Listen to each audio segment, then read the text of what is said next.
Gold, trusted gold buyers. మీరు తాకట్టు పెట్టిన బంగారాన్ని విడిపించి ఈ రోజు ఉన్న మార్కెట్ ధరకు కొనబడను.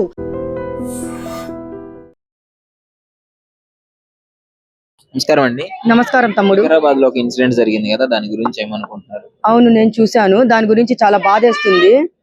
లవ్ చేసి పెళ్లి చేసుకొని 8 months అయింది, కానీ ఇంత దారుణంగా లవ్ చేయడం ఎందుకు?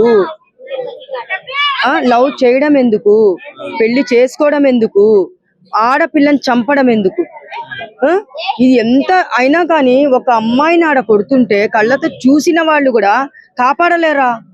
ఎక్కడి పోయిందయ్యా సమాజం ఎక్కడి పోయింది అసలు? దీన్ని బట్టి ఏమర్థమైతుందంటే మనకెందుకులే, ఎవరు సస్తే మనకెందుకులే అనే జనాలు ఉన్నారని ఈ రోజు నిరూపించుకున్నారు. ఒక ఆడపిల్లని ఎవరినన్నా కొట్టేటప్పుడు విడిపిస్తాం పోయేసి. అది విడిపిస్తే మనకి ఎంత గౌరవము, ఎంత మన పేరుంటది. అలాంటిది ఆ అమ్మాయిని కొడుతుంటే అక్కడ ఒక చూస్తున్నాడు, వాడు పోయి విడిపించలేడా? వాళ్ళ ఇంట్లో చెల్లినో తల్లినో ఇలాగే చంపడానికి పోయినప్పుడు వాళ్ళు కాపాడుకోరా? అదే నా తల్లి నా చెల్లి అనుకోవచ్చు కదా. మరీ ఎక్కడికి పోతుంది సమాజం? మరి అసలు నాకు అర్థం కావట్లేదు. ప్రేమించి పెళ్లి చేసుకుని అంత దారుణంగా కొట్టాల్సినంత చిన్న చిన్న గొడవలు వస్తుంటే పోతుంటాయి. అవును, ఇప్పుడు ప్రతి ఒక్క ఇంట్లో మిడిల్ క్లాస్ కాదు, లో క్లాస్ కాదు, డబ్బున్న వాళ్ళ ఇళ్లలో కూడా పెద్ద పెద్ద గొడవలే, చంపుకునేంత గొడవలు కూడా ఉన్నాయి. దీంట్లో మనం ఏం చేయాలి? కూర్చొని మాట్లాడుకొని, క్షణికావేశము ప్రాణాలే తీస్తుంది అని అనడానికి ఇదొక కారణం. క్షణికావేశము ప్రాణాలే తీస్తుంది. అదే కూర్చొని కూలుగా మాట్లాడుకుంటే అక్కడికి దేవుడు అనేవాడు, అక్కడికి ఆయుష్ గట్టిగా ఉందని చెప్పి ఇంకా కొన్ని రోజులు బతుకుతారు. కానీ క్షణికావేశం అనేది ప్రాణాలు తీసుకుంటూ పోతుంటే ఇప్పుడు లైఫ్ లో ఆడపిల్లలకి ఎక్కడ రక్షణ ఉంది? ఇప్పుడు నాకు ఉందయ్యా ఉదాహరణకి నేను చెప్తాను. ఇప్పుడు ఇక్కడ ఎవరైనా కొట్టేటప్పుడు 100 మంది వచ్చి ఇడిపిస్తారు, కానీ ఆ అమ్మాయిని అంత కొడుతుంటే అక్కడ చూస్తూ ఉన్నారు, కానీ ఎవరన్నా విడిపించారా? నిజంగా సమాజం అనేది సిగ్గుపడాలి. ఆయన చూస్తూ ఉండే వాళ్ళ చెల్లిని తల్లిని గుర్తు చేసుకొని ఎవరైనా సరే. నేను ఒక క్వశ్చన్ వేస్తాను, ఒకటి చెప్తున్నాను, క్వశ్చన్ కాదు, ఒకటి చెప్తున్నాను. మానవత్వం అనేది ప్రతి ఒక్కళ్ళు చూపించండి. మా అమ్మాయే కాదు, మా చెల్లె కాదు అని మా చెల్లెలా మా అక్కనా అని తుడుచుకొని పోతే పోని అని వదిలేసుకొని పోతున్నారు. యాక్సిడెంట్ అయినా గానీ, చాలా వీడియోస్ లో చూసాను, యాక్సిడెంట్ అయినా గానీ అక్కడికి పోయి సెల్ఫీలు తీసుకునే వాళ్ళు కూడా చూసాం మనము న్యూస్లలో. అవసరమా ఇవన్నీ? మానవత్వం చూపించి మన ఆడపిల్ల కాదు, మన తల్లి మన చెల్లి అనుకొని ఎక్కడ గొడవలు జరిగినా మీరెళ్ళి ఒక ప్రాణాన్ని కాపాడితే ఒక అమ్మాయి లైఫ్ నిలబడుతుంది. ఎట్లాంటి క్రైమ్స్ హస్బెండ్స్ విపరీతంగా కొట్టాడు కదా, శిక్షలు ఎలా ఉంటాము? శిక్షలు చాలా చాలా కఠినమైన శిక్షలు రావాలి దీనికి. ఇప్పుడు నా గురించి కూడా నేను చెప్పాలి. ఇక్కడికి వచ్చి మా హస్బెండ్ ఏదో వాగాడని చెప్పేసి నిన్ననే నేను ఉమెన్ పిఎస్ లో కేసు పెట్టాను. వాడికి కౌన్సిలింగ్ ఇప్పించాను. పంజాగుట్టకు రేపు తీసుకోబోతున్నారు.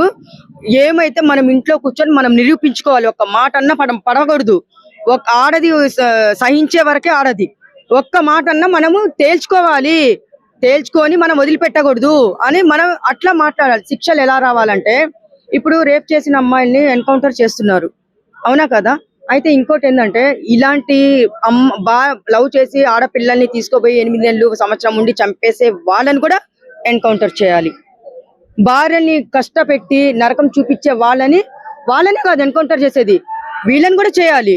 భర్తలని కాదు, ఒక అమ్మాయిని రేప్ చేసి చంపడానికి కాదు, భర్తల్ని కూడా ఎన్కౌంటర్ చేసి పడే శిక్షలు వస్తే ఇంకొకళ్ళు పెళ్లి చేసుకొని హ్యాపీగా చూసుకోవాలన్నా గానీ ఇలాంటి శిక్షలు వస్తే బాగుంటుంది అనిపిస్తుంది నాకు. ఇప్పుడు వికారాబాద్ లో ఒక ఇన్సిడెంట్ జరిగింది. పెళ్లి అయ్యి 8 నెలలు అయిన తర్వాత లవ్ చేసుకోవడం జరిగింది కదా. అసలు ఇలాంటి ఇన్సిడెంట్ చూస్తే ఏమనిపిస్తుంది? ఏం మాట్లాడతాం బ్రో, ఆ వీడియో చూసే ప్రతి ఒక్కరికి గుండె తడుకుపోతుంది బ్రో. లైఫ్ లో ఎంత మోసం చేసినా ఏం చేసినా ఒక మనిషిని చంపే రైట్స్ ఎక్కడున్నాయి బ్రో? ఎవరికైనా ఎంత కోపం ఇరిటేషన్ తెప్పిస్తే వదిలేసి వెళ్ళిపో, లేకపోతే డిస్కషన్ పెట్టు. లవ్ మ్యారేజ్ అదే అంటున్నాను. అది ఏదో మన సినిమాలో డైలాగ్స్ లా చట్టాన్ని చేతిలో తీసుకునే హక్కు ఎవడిచ్చాడు? ఇంకొకటి, అక్కడ త్రూ అవుట్ అంతమంది అంటే సీసీ కెమెరాలు కానీ అక్కడ జనాలు ఎవరు ఉన్నా ఎవరు ఈ పట్టనట్లు భార్య భర్తల డిస్కషన్ మనం ఎందుకనంటే, ఓకే ఏదో కొట్టుకుంటున్నారంటే ఓకే, చంపే అంత రేంజ్ లో వాడు స్టిక్ పట్టుకొని వచ్చి తల మీద నెత్తి మీద కొడుతూ తన అన్కాన్షియస్ లోకి వెళ్ళిపోయిందని చెప్పినా ఒక్కరోజు ఆపలేదు బ్రో. అట్లా చాలా చాలా దారుణమైన విషయం గురించి మనం మాట్లాడడం కూడా బాధపడాలి. ఇటువంటి సిచ్యువేషన్ రావడానికి కూడా చాలా బాధ అనిపిస్తుంది బ్రో. ఏంటి ఎక్కడ మిస్ అయిందంటారా? అండర్స్టాండింగ్ మిస్ అయిందంటారా, లేదంటే ఈ జనరేషన్ ఇలా ఉందంటారా? ఏంటి ప్రాపర్ గా? లేదు, యాక్చువల్ గా మనకు తెలియకుండా మన జనరేషన్ మొత్తం ఇట్లానే తయారయ్యారు బ్రో. ఒక ఎగ్జాంపుల్ మీకు ఎలా అంటే, ఒక పెద్ద ఆయన పడిపోతే మన జనరేషన్ మనం చదువుకునే జనరేషన్ లో ఒక పెద్ద ఆయన పడిపోతే ఇంట్లో వాళ్ళు తిట్టేవారు, ఇల్లు ఎత్తురా అబ్బాయిని, అతన్ని దెబ్బలు తగులుతున్నాయని తిట్టేవారు. ఇప్పుడు పెద్ద ఆయన పడిపోతే వాడు కింద పగలపడి నవ్వుతున్నాడు. తెలియకుండానే సినిమాస్ లో బ్లడ్ ని ఎక్కువ చూపించేయడం వల్ల, నరకడు ఇవన్నీ చూపించడం వల్ల బ్లడ్ అనేది తెలియకుండానే జనాలకి క్లోజ్ అయిపోయింది బ్రో. ఐస్ లో చాలా నార్మల్ అయిపోయింది బ్లడ్. నేను నిజంగా చెప్పండి, మీరు బ్లడ్ చూస్తే తినేవాళ్ళం మనం.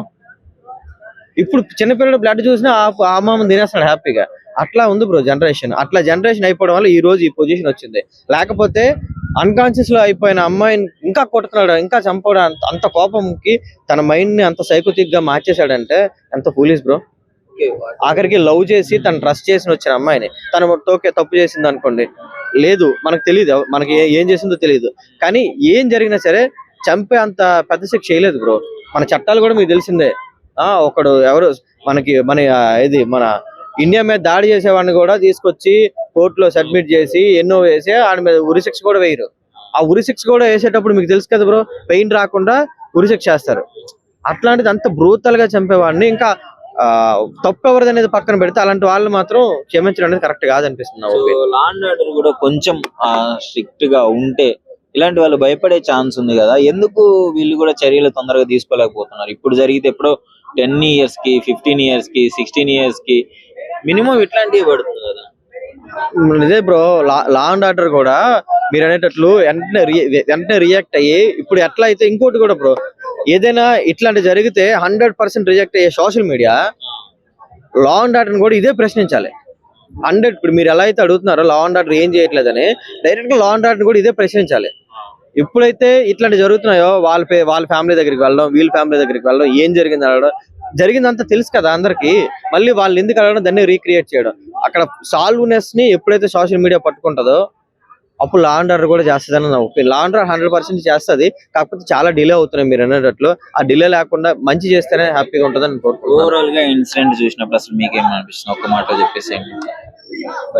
ఫస్ట్ ఆఫ్ ఆల్ నేను యాక్చువల్ గా వీడియో చూసేసరికి తెలియకుండానే పెయిన్ అనిపించింది. అదే పొజిషన్ లో మన వాళ్ళు ఎవరైనా ఉంటే అసలు మనం తీసుకోగలమా బ్రో?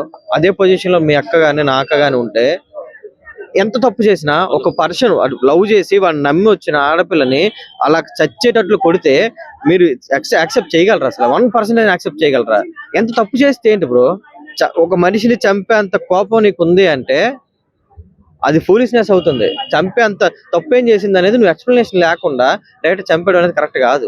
పేరెంట్స్ అయితే ఏడుస్తున్నారు కింద పడి, వాళ్ళకి మనకే బాధ అనిపిస్తుంది బ్రో. పేరెంట్స్ గురించి మాట్లాడడం అనేది ఇంకా అది ఇంపాసిబుల్ బ్రో. చాలా చాలా గ్రోతల్ గా అయింది, చాలా బాధ అనిపిస్తుంది బ్రో ఆ డిస్కషన్ అయితే. Hi bro. Hi bro, Vikarabad లో ఒక ఇన్సిడెంట్ జరిగింది. ప్రేమించి పెళ్లి చేసుకున్న అతను ఇష్టం వచ్చినట్టు కొట్టి చంపేయడం జరిగింది.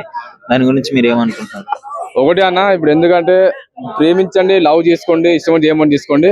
కాకపోతే ఆడవాళ్ళని ఎవరైనా మన చెల్లెలు అనుకోండి, అక్క అనుకోండి, కానీ అట్లా ఎప్పుడంటే కొట్టి చంపేయకండి. మీకు నచ్చపోతే విడాకులు ఇవ్వండి, నాకు వద్దని చెప్పండి, పంపియండి. కానీ అలా కొట్టి చంపడం మరీ దారుణం అన్న. ఇలాంటి నాకు ఉరి శిక్ష చేయాలని కట్నం కోసం అడిగాడు అని చెప్పేసి పెళ్ళైన 8 నెలలకి కట్నాలు ఇవ్వను. కొంతమంది పెళ్లి చేసుకొని కూడా ప్రేమిస్తారు, కట్నం తీసుకోలేదని ఇంట్లో తల్లిదండ్రులు కొంతమంది కోపంగా సీరియస్ అయ్యి, ఎందుకంటే కట్నం వేలే నువ్వు నాకింది కానీ ఇట్లా కొట్టి చంపుతారు. అసలు నేను చెప్తున్నా, ఒక సీరియస్ చెప్తున్నా, ఒకటే చెప్తున్నా, మీకు నచ్చపోతే విడాకులు ఇవ్వండి, విడాకులు ఇచ్చి పంపియండి. ఒక ఆడపిల్ల వస్తారు మీకు ఎప్పుడు తలుకుంటది. అలా లవ్ మ్యారేజ్ చేసుకుంటే కట్నం మీద తీసుకోండి, అలాంటప్పుడు లవ్ మ్యారేజ్ చేసుకోండి, అరేంజ్ మ్యారేజ్ చేసుకోండి. నేను ఒకటే చెప్తున్నా, లవ్ మ్యారేజ్ చేసుకుంటే హ్యాపీగా చేసుకోండి, మంచిగా బతకండి, లైఫ్ లాంగ్ మీకు ఫ్యూచర్ ఉంటది, మీకున్నట్టు తర్వాత మీ పిల్లలకు కూడా ఉంటది.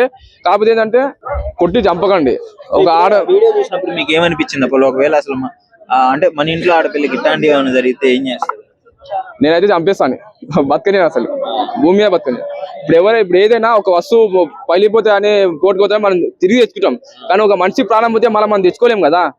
అదే నేను చెప్తున్నా, ఇష్టం వచ్చినట్టు కొట్టడం, అట్లా కొట్టడం నాకైతే చాలా బాగా అనిపించింది. అట్లా కొట్టడం చాలా మరీ దారుణంగా కొట్టారు. వాళ్ళిద్దరు ఎవరు అత్తమామనో లేకపోతే భర్తనో కానీ చాలా మరి ఘోరంగా ఉంటారు.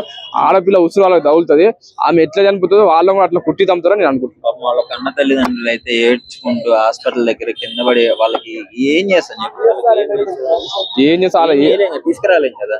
చెప్తున్నా కదా, ఏదైనా ఒక వస్తువు పోతే మనం తిరిగి తెచ్చుకోగలం, ఒక ప్రాణం పోతే మనం తెచ్చుకోలేమండి. అదే నేను చెప్తున్నా. వీలైతే మీరు ప్రేమించండి, లవ్ చేసుకోండి, హ్యాపీగా ఉండండి, కానీ ఆడపిల్లని ఎప్పుడు ఇబ్బంది పెట్టకండి. ఇలాంటి వాళ్ళకి శిక్షలు ఎట్లుంటే వీళ్ళు మాట వింటారు? ఎన్నిసార్లు ఏది మాట్లాడినా వాళ్ళకి ఇంతే చేసుకుంటూనే ఉన్నారు కదా. ఇలాంటి వాళ్ళకు మన టెంపర్ సినిమాలో అయితే ఉరి శిక్ష చేయరా, అలా ఉరి శిక్ష చేస్తే బాగుంటుంది అనుకుంటున్నాను. నిజంగా ప్రస్తుతం ఉన్నటువంటి సమాజం దేనికి ప్రయారిటీ ఇస్తుంది?